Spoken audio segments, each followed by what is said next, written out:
বোমা বা পিস্তল নয়। ব্রিটিশ পুলিশের কাছে ১৯০০ সালে সবচেয়ে বড় অপরাধ ছিল পকেটে স্বামী বিবেকানন্দের ছবি রাখা। হ্যাঁ, স্বামী বিবেকানন্দের ছবি বা বই পাওয়া গেলে সোজা জেল। কিন্তু কেন? সেটা ছিল বাংলার অগ্নিযুগ। ব্রিটিশ গোয়েন্দাদের কড়া নির্দেশ ছিল, রাস্তায় কোনো যুবককে সন্দেহ হলেই সার্চ করো। যদি তার কাছে রিভলভার নাও থাকে, কিন্তু স্বামীজির লেখা বই, বর্তমান ভারত বা তার ছবি পাওয়া যায়, তবে তাকে আর ছাড়া হবে না, সোজা টেররিস্ট বলে জেলে ঢোকানো হবে। কারণ ব্রিটিশরা বুঝে গিয়েছিল স্বামীজির এক একটা কথা যুবকদের মাথায় বারুদের মতো কাজ করছে।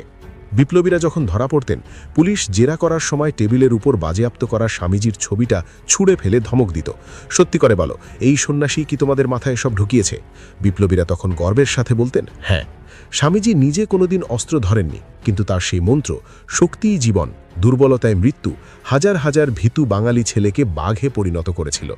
ভয়টা এতটাই ছিল যে ১৯১৮ সালের সিডিশন কমিটি রিপোর্টে